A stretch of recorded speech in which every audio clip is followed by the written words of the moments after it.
이 시간 진동하는 땅과 흔들리지 않는 나라라는 제목으로 함께 은혜 나누도록 하겠습니다. 오늘 우리가 사는 시대는 지난 몇십 년과는 굉장히 다르게 굉장히 격동하고 있습니다. 뉴스를 보면 들려오는 소식들은 우리를 불안하게 만듭니다. 현재 일본에서는 도카라 열도 지방에서 지난 보름 동안 1,500회가 넘는 지진이 계속해서 발생하고 있다고 합니다. 이로 인해서 대피하는 주민들도 계속해서 늘어나고 있다는 소식입니다. 이렇게 옆나라 이야기가 아니더라도 2017년에 포항에서 있었던 큰 지진을 기억하시는 분들이 아마 많을 것 같습니다. 그때 그 지진의 진동이 전국적으로 감지되었다고 합니다. 그 당시 저는 이제 서울에 있었고 또 좀 둔감한 편이라서 이 지진을 잘 느끼지는 못했습니다. 그런데 저희 그 부모님과 또 동생 가족들이 이제 그 양산에서 거주하고 있었는데 그 가족에게 이제 전화해서 그때 어땠는지 들어본 기억이 납니다. 가족들이 아파트에 있었는데 갑자기 크게 아파트가 흔들리면서 모든 아파트 주민들이 밖으로 나오고 또 계속해서 지진이 일어날 것을 두려워하면서 쉽게 다시 집으로 돌아가지 못하였다라는 이야기였습니다. 그리고 집에 이제 돌아와서 보니 벽에 금도 가 있고 화장실의 타일도 깨져서 떨어져 있는 것도 보게 되었습니다. 이제 나중에 저도 이제 집에 가서 들어가서 보았는데 집 현관문 앞에 보니 이제 그 이런 또 지진이 일어날 때를 대비해서 재난 가방을 준비해 뒀더라고요. 그래서 거기 안에 물도 넣어놓고 비상식량 또 구급 상자 같은 것들 이런 것들을 준비해 놨습니다. 이처럼 지진은 우리가 가장 안전하다고 믿고 있던 그 집이라는 공간을 흔들어 놓으면서 내가 사는 이곳이 머무는 이곳이 진정한 의미에서 안전한 곳이 아니다. 나의 영원한 거처가 아님을 우리에게 일깨워 줍니다. 또 물리적인 땅뿐만 아니라 이 국제 정서도 굉장히 흔들리고 있습니다. 대화하고 협상하는 것이 아니라 전쟁을 통해서 힘과 무기로 상대를 굴복시키는 모습들이 점점 더 많아지고 있습니다. 이러한 정치적인 불안정 그리고 경제적인 불확실성들은 우리의 미래를 불투명하게 만들고 있습니다. 더 나아가서 이러한 외적인 흔들림 외에도 우리 각자의 삶 가운데 우리의 삶을 흔드는 문제들도 존재합니다. 질병의 문제, 가족과의 관계, 또 직장과 사업의 문제들, 여러 가지 문제들이 우리의 삶을 흔듭니다. 이로 인하여서 우리는 우리의 신앙조차도 이 거대한 파도 앞에서 그 별 볼 일 없어 보이고 위태롭게 느껴질 때가 있습니다. 과연 이 모든 진동 속에서 우리는 어디에 발을 딛고 서 있어야 할까요? 그리고 우리가 무엇을 붙잡아야 흔들리지 않는 삶을 살 수 있을까요? 오늘 히브리서 본문에서는 이 질문에 대해 명확한 답을 제시하고 있습니다. 그것은 바로 흔들리지 않는 나라를 붙잡으라라는 것입니다. 오늘 본문을 통해서 신의 산에 나타난 하나님의 장엄한 현현과 또 그리스도의 십자가가 일으킨 우주적인 진동에 대해 그리고 영원히 흔들리지 않는 하나님 나라를 받은 자로서 우리가 어떻게 살아가야 되는지 함께 살펴보도록 하겠습니다. 히브리서 12장 26절에 그때에는 그 소리가 땅을 진동하였거니와 라고 말하며 시작합니다. 여기서 말하는 그때는 과거의 시점입니다. 바로 이스라엘이 시내산에서 하나님을 만났던 그때입니다. 히브리서 12장 18절 19절에서는 너희는 만질 수 있고 불이 붙는 산과 침침함과 흑암과 폭풍과 나팔 소리와 말하는 소리가 있는 곳에 이른 것이 아니라 그 소리를 듣는 자들은 더 말씀하지 아니하시기를 구하였으니 이 시내산 사건을 설명하고 있습니다. 출애굽기 19장에 보면 좀 더 자세하게 나와 있는데 하나님께서 이스라엘 백성에게 언약을 주시기 위해 직접 시내산에 강림하셨을 때의 그 광경을 표현하는데 정말이지 장엄합니다. 그런데 그것을 바라보는 이스라엘 백성들의 시선들, 그 마음은 두려움으로 반응하고 있습니다. 출애굽기 19장 16절에는 우레와 번개와 빽빽한 구름이 산 위에 있고 나팔 소리가 매우 크게 들리니 진중에 있는 모든 백성이 다 떨더라. 18절에서 시내산에 연기가 자욱하니 여호와께서 불 가운데서 거기 강림하심이라. 그 연기가 옹기가마 연기같이 떠오르고 온 산이 크게 진동하며 번개가 치고 천둥 소리가 울려 퍼지는 가운데 나팔 소리도 점점 커지면서 그 모든 땅을 진동하는 것을 보게 됩니다. 그리고 하나님은 직접 음성으로 말씀하셨습니다. 이 거룩한 하나님의 임재 가운데 이스라엘 백성들은 두려움을 떨면서 주님께서 우리에게 직접 말씀하시지 마시고 모세를 통해서 말씀해 주십시오. 그렇지 않으면 우리가 죽겠나이다 라고 이렇게 하나님 앞에 간청할 정도였습니다. 사랑하는 성도 여러분, 이 시내산의 경험은, 이 이스라엘 백성들의 경험은 단순히 구약의 한 시대의 사건에 머물지 않습니다. 이것은 하나님의 말씀이 지식이나 도덕적 가르침이 아니라 살아있고 능력이 있으며 우리의 존재 자체를 뒤흔드는 실제임을 보여주는 것입니다. 하나님의 말씀이 항상 우리에게 듣기 좋은 위로의 말씀으로만 다가오지는 않습니다. 때로는 우리의 교만함을 흔들어 깨우시고 또 숨어있는 죄를 들추어내어 직면하게 하시고 세상의 가치관과 타협하려 했던 우리의 마음을 강하게 질책하시기도 합니다. 마치 지진이 일어나 땅에 균열을 드러내듯이 하나님의 말씀은 우리 영혼의 깊은 곳에 우리의 죄악된 본성을 드러내시고 또 세상에 물든 부분들을 흔들어서 보여주십니다. 이것이 바로 하나님의 말씀이 가진 우리의 삶을 바꾸는 능력입니다. 우리가 예배 가운데 하나님의 말씀을 들을 때 또는 홀로 성경을 펼쳐서 묵상할 때 우리는 이 영적인 시내산을 경험하면서 하나님의 말씀이 실제가 되어 우리의 삶을 진동시키는 것을 경험해야 하는 것입니다. 히브리서 기자는 이 시내산 사건에서 더 나아가서 더 큰 구속사의 그림을 보여줍니다. 26절 후반부에서는 학개 선지자의 말씀을 인용하면서 또 한 번 땅만 아니라 하늘도 진동시키리라고 약속하셨다 말합니다. 27절에 이 또 한 번의 진동은 그 진동할 것들, 그 하나님께서 만드신 것들을 제거하시기 위함이라고 말합니다. 이 목적은 진동하지 않는 것들, 흔들리지 않는 것들만 남겨놓으시려는 것입니다. 역사 속에서 반복될 어떤 국지적인 재난이나 사회적인 격변을 의미하는 것이 아닙니다. 베드로전서 3장 10절의 말씀과 같이 그날에는 하늘이 큰 소리로 떠나가고 물질이 뜨거운 불에 풀어지고 땅과 그 중에 있는 모든 일이 드러나리로다. 이 궁극적인 그 마지막 때, 종말의 때에 있을 우주적인 진동을 의미합니다.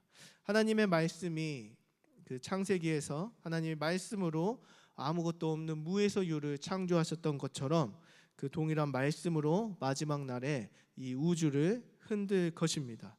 인간의 그 교만으로 세워진 모든 문명들과 그리고 힘으로 쌓아올린 노력들, 탐욕으로 만들어진 그 시스템과 죄악된 체계들이 이 하나님의 말씀의 진동 앞에서 완전히 내릴 것을 이야기하는 것입니다. 찰스 스펄전은 하나님은 흔들 수 있는 것들이 무너지고 또 흔들릴 수 없는 것들이 남아있도록 하신다라고 이야기합니다. 이 마지막 진동 앞에서 모든 피조물들은 그 유한함을 드러내고 영원하신 하나님 앞에서 사라지게 될 것입니다. 그러나 이 진동이 단순히 그 마지막에 있을 그 사건만을 의미하지는 않습니다. 이 궁극적인 종말의 진동은 이미 예수 그리스도의 그 십자가에서 시작되었습니다. 마태복음 27장 50절 51절에서 예수님께서 십자가에서 죽으셨을 때 일어난 놀라운 현상들을 기록하고 있습니다. 예수께서 다시 크게 소리 지르시고 영혼이 떠나시니라. 이에 성소 휘장이 위로부터 아래까지 찢어져 둘이 되고 그리고 땅이 진동하며 바위가 터지고 자연현상을 넘어선 영적인 변혁이 일어나는 것을 보여주고 있습니다. 죄가 없으신 하나님의 아들이 온 인류의 죄를 짊어지시고 십자가에서 죽으셨을 때 그분의 피가 이 피조 세계에 실제적인 영향을 미치는 것을 보여주는 것입니다. 이 진동은 인류의 그 인류를 지배하는 죄와 사망의 권세가 예수 그리스도의 그 십자가 앞에서 완전히 무너져 내리는 것을 알리는 것입니다. 성소의 휘장이 찢어진 것은 하나님과 인간 사이에 그 막혀 있던, 죄로 막혔던 모든 장벽이 허물어지고, 또 진동하며 바위가 터지는 것은 그 굳게 굳은 우리의 죄악된 이 마음의 모습들, 이 심령들이 복음 앞에서 깨어질 것들을 보여주는 것입니다. 예수님의 십자가 진동은 이 사망의 문을 활짝 열어 흔들리지 않는 나라, 새로운 나라, 영원한 생명의 나라가 시작되었음을 알려주는 사건이었습니다. 이것은 또한 마지막 때에 그 있을 대진동을 예고하는 진동입니다. 십자가가 하늘과 땅을 흔들어 새로운 나라를 열어 우리가 살아가는 그 영원한 나라의 출입문이 되어 주는 것입니다. 이 모든 진동 속에서 우리에게 놀라운 복음, 영원한 소망의 소식은 우리가 예수 그리스도를 통하여서 흔들리지 않는 나라를 받았다는 사실입니다. 이 말씀은 우리에게 진동하는 세상 속에서도 우리가 평안함으로 그리고 주님을 의지하며 확신 가운데 살아가는 근거가 됩니다. 우리는 이미 그리고 지금 이 순간 흔들리지 않는 하나님의 이 나라, 영원한 왕국을 받은 사람들입니다. 이 왕국에 대해서 다니엘서 2장 44절에서는 영원히 망하지 아니할 나라라고 말합니다. 그리고 히브리서 1장 10절에서 12절에서는 주께서 옛적에 땅에 기초를 두셨으며 하늘도 주의 손으로 지으신 바라. 그것들은 멸망할 것이나 오직 주는 영존할 것이요 그것들은 다 옷같이 낡아지리니 라고 말합니다. 피조 세계는 유한하고 낡아지고 사라질 것이나 예수 그리스도는 영존하셔서 그분의 나라도 영원할 것을 나타내는 것입니다. 이 나라는 우리의 노력이나 어떤 공로로 얻은 것이 아니라 오직 하나님의 주권적인 은혜로 주어진 선물입니다. 우리는 이 나라를 이미 받았지만 동시에 그리스도의 그 재림 때 완성될 것을 바라보고 있습니다. 고난받던 그 이 히브리서를 받았던 이 수신자들은 이 말씀이 그들에게 큰 위로가 되었습니다. 로마 제국의 박해 가운데서 그들의 삶은 계속해서 흔들렸습니다. 이 땅의 강대한 제국이 계속해서 그들을 흔들 때 그들은 이 나라도 결국에는 하나님께서 무너뜨릴 것이라는 이 약속의 말씀을 붙들고 살아갔습니다. 마찬가지로 오늘날 세상의 혼란과 우리 개인적인 삶의 흔들림 가운데서도 우리는 하나님 나라를 바라보며 흔들리지 않는 그 나라를 붙들며 살아가야 합니다. 우리의 시민권은 하늘에 있고 우리의 이름은 이미 생명책에 기록되어 있기 때문입니다. 이 주권적이고 불변하는 은혜야말로 우리의 구원과 우리가 붙들어야 할 견고함의 유일한 토대가 됩니다. 이 나라는 외부의 어떤 위협에도 흔들리지 않고 또 내부의 어떤 죄악에도 무너지지 않습니다. 우리는 이 영원한 나라의 특권을 누리는 사람들입니다. 그렇다면 이 흔들리지 않는 나라를 받은 우리들이 이 진동하는 세상 속에서 어떻게 살아가야 하는가? 히브리서 기자는 두 가지 중요한 실천적인 지점을 제시하고 있습니다. 첫 번째는 은혜를 받자, 감사함으로 살아가자라는 것입니다. 28절에서 그러므로 우리가 흔들리지 않는 나라를 받았은즉 은혜를 받자라고 권면하고 있습니다. 우리가 받은 이 구원이 얼마나 놀라운 은혜인지를 깨닫고 그 은혜에 합당함, 감사함으로 반응하는 삶을 살아가야 합니다. 우리의 삶이 이해할 수 없는 이 큰 은혜에 대한 끊임없는 감사함으로 나가야 된다고 이야기하는 것입니다. 찰스 콜스는 갈등하는 왕국들에서 우리 현대교회가 예배를 세속화하고 개인의 만족이나 또 인간 중심의 퍼포먼스로 치환하고 있다라고 지적합니다. 진정한 감사는 예배를 메마른 의무가 아니라 하나님께 드리는 기쁨과 경애가 넘치는 교제로 변화시킵니다. 매일의 삶 속에서 하나님의 은혜를 발견하고 작은 것에 하나님 앞에 감사하며 그분께 영광을 돌리는 삶이 되어야 합니다. 두 번째로는 경건함과 두려움으로 하나님을 기쁘시게 섬기는 것입니다. 28절 후반부와 29절은 이로 말미암아 경건함과 두려움으로 하나님을 기쁘시게 섬길지니 우리 하나님은 소멸하는 불이심이라 이렇게 선포하고 있습니다. 이 말씀은 우리에게 하나님의 그 거룩하심, 그 공의로우신 성품을 잊지 말아야 한다라고 상기시킵니다.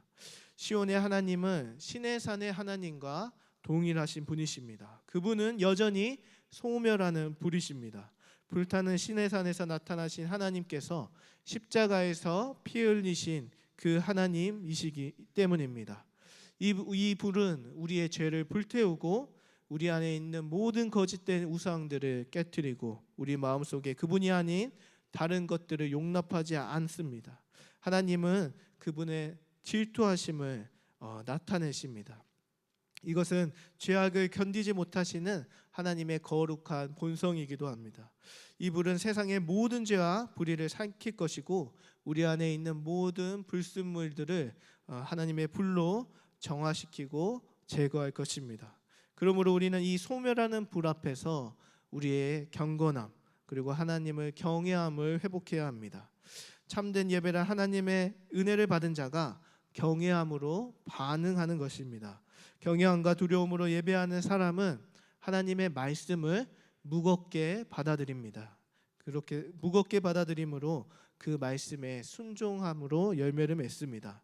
이것이 바로 진동하는 세상 속에서 흔들리지 않는 하나님의 백성으로 살아가는 방법입니다. 결론적으로 우리는 이 모든 진동 속에서도 흔들리지 않고 살아갈 수가 있습니다. 바로 예수 그리스도 때문입니다. 예수님은 시내산의 거룩함과 시온산의 은혜를 한 몸에 담고 오신 그 두 산을 연결하시는 새 언약의 중보자이십니다. 히브리서 12장 24절에서 이렇게 말합니다.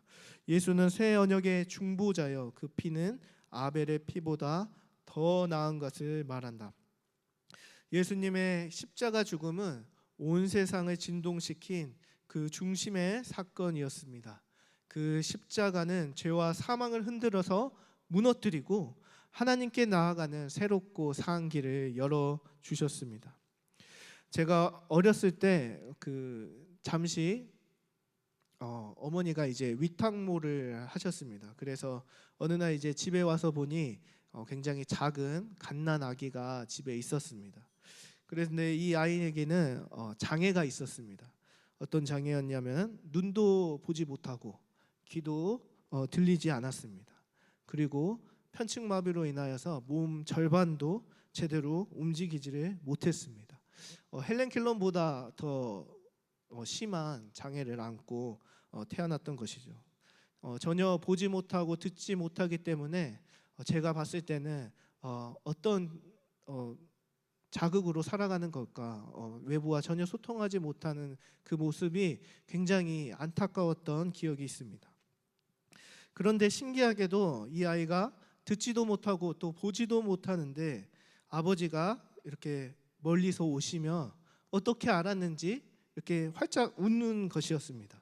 저는 이게 또 굉장히 궁금해서 아니 애가 어떻게 아빠가 오는 것을 아는 것인가, 그리고 이게 궁금해서 한번 여쭤봤습니다. 그랬더니 이제 어머니가 이야기하시는 게 그 당시 이제 저희 집이 그 시골의 그 한옥 집이었습니다. 그래서 이제 툇마루가 있고 또 아버지가 이제 툇마루 이제 걸어가시면 거기서 이제 삐걱삐걱하는 소리도 나고 또 움직이기 때문에 그 진동이 있었습니다.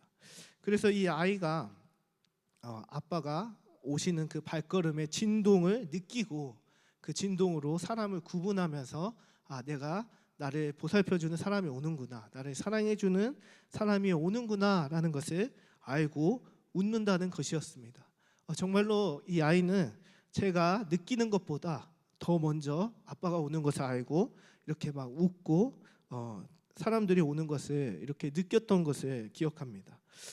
이렇게 아무것도 볼 수 없고 또 듣지 못하는 이 아이가 그 진동으로 누가 오는 것을 느끼고 자신이 사랑하는 사람이 온다는 것을 알고 반가워하며 웃는 것처럼 우리의 삶 가운데 임하는 하나님의 진동도 이와 같습니다.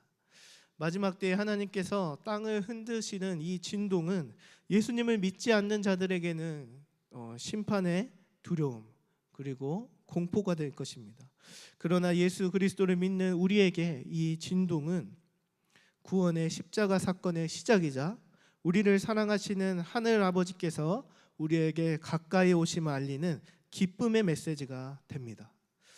이 종말의 준엄한 그 최종의 심판을 지나서 정말 마지막 때에 하나님의 그 영광스러운 시온산에서 우리가 주님과 함께 주님의 왕국에서 함께할 영원한 그 시간을 바라보는 기쁨이 되는 것입니다. 우리가 진정으로 붙들어야 할 나라는 바로 예수 그리스도의 그 십자가에서 열린 흔들리지 않는 나라입니다. 이 나라를 받은 자로서 우리는 이 땅의 모든 흔들림 속에서도 흔들리지 않는 믿음으로 다시 서야 합니다. 감사함으로 하나님을 섬기고 경건함과 두려움으로 경외함으로 하나님 앞에 나와오고 그분의 오심을 기다려야 할 것입니다. 하나님께서 왜 나의 삶을 이렇게 흔드시는 것인가? 내 삶을 왜 진동시키는 것인가? 이런 의문이 들 때가 있습니다. 그것은 그냥 하나님께서 나를 힘들게 하시려는 것이 아니라 그 목적이 아니라 진정한 하나님의 목적은 우리의 삶이 흔들릴 때 그 안에서 흔들리지 않는 영원한 하나님의 나라를 붙들고 또 바라보게 하시기 위함입니다. 바로 그곳에서 우리가 진정 하나님을 만나게 되고 이 땅에서 이미 하나님의 나라를 경험하며 살아갈 수 있기 때문입니다. 우리가 영적인 눈을 열고 우리의 삶의 진동들을 다시 한번 돌아보기 원합니다. 그리고 내 삶을 흔드는 것들, 내 삶을 뒤흔드는 것들을 보게 된다면 하나님 앞에서 그 사건들을 다시 되돌아본다면 우리는 불안함과 두려움을 넘어서서 사랑의 아버지가 나에게 오시는 그 발걸음을 들을 수 있게 될 것입니다. 그 가운데서 우리는 하나님께서 나의 삶을 붙드시고 진정으로 이끄신다는 그 사실 가운데 다른 외부의 어떤 흔들리는 파도, 세상의 흔들리는 풍속 가운데서도 흔들리지 않고 하나님 앞에 나올 수가 있습니다. 그러므로 우리 모든 사랑하는 성도 여러분, 예수 그리스도를 다시 한번 붙들기 바랍니다. 그리고 영원하신 하나님을 바라보십시오. 하나님께서 진동하심으로 나의 삶을 흔드실 때 하나님이 나에게 가까이 다가오고 계시는구나, 사랑의 하나님이 나를 찾아오시는구나 라는 것을 깨달으시면서 하나님 앞에 감사함으로 나아가는 우리 모든 복된 성도님들 되길 소원합니다. 우리 찬양함으로 주님 앞에 나아가도록 하겠습니다.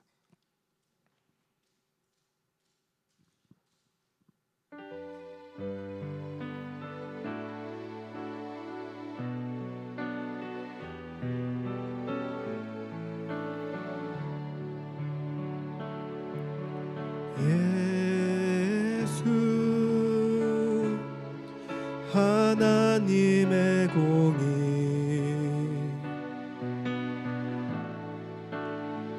주독생자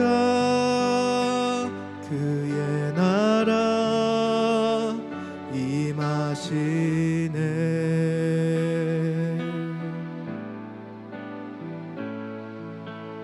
예수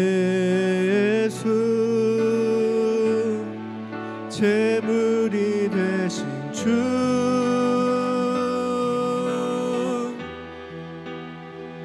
영광 중에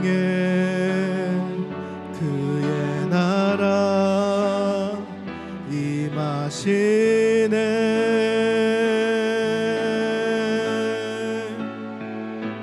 주의 나라 영원하며 그의 영광 무궁하리. 왕의 위엄과 능력이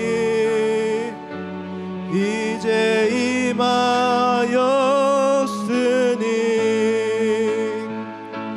주의 주권과 주의 통치와 주의 나라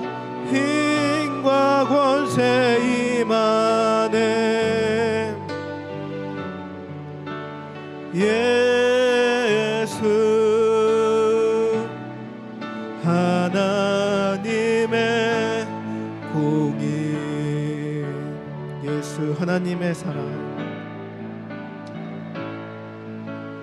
예수 하나님의 사랑,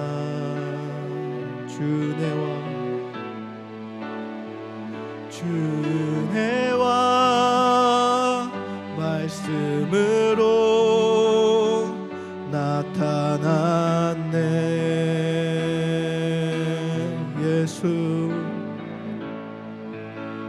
예수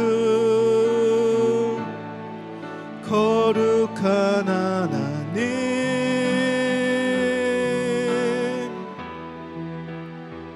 영광 중에 그의 나라 임하시네.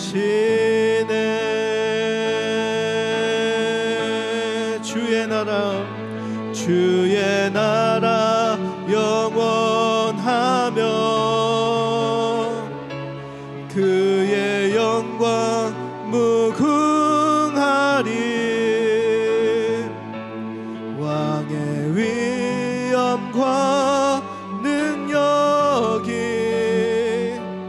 이제 임하였으니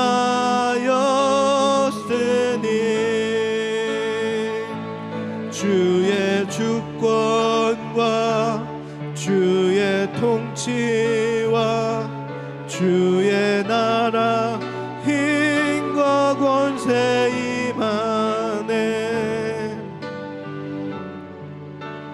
예수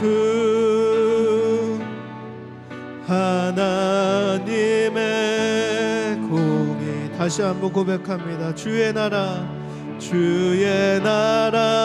영원하며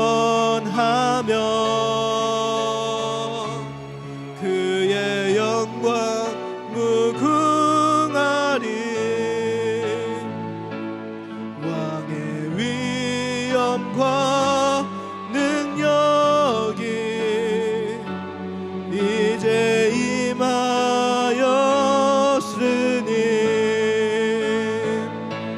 주의 주권과 주의 통치와 주의 나라 힘과 권세 임하네. 예수 하나님의 공의. 이 시간 우리 함께 말씀을 붙들고 주님 앞에 기도하기 원합니다. 하나님의 공의, 하나님의 사랑, 예수 그리스도 십자가를 붙들며 영원한 하나님 나라에 우리의 시선을 고정하기 원합니다. 감사와 경건함, 두려움으로 주님을 기쁘시게 하는 삶을 살게 하여 주시옵소서. 나의 삶을 흔드는 진동 가운데 주님의 다가오심을 깨닫게 하시고 주의 사랑의 음성을 듣고 주님을 더욱 견고히 붙들게 하여 주시옵소서. 우리 함께 주님의 이름 한번 간절하게 부르고 우리 말씀 의지하면서 통성으로 기도하도록 하겠습니다. 주여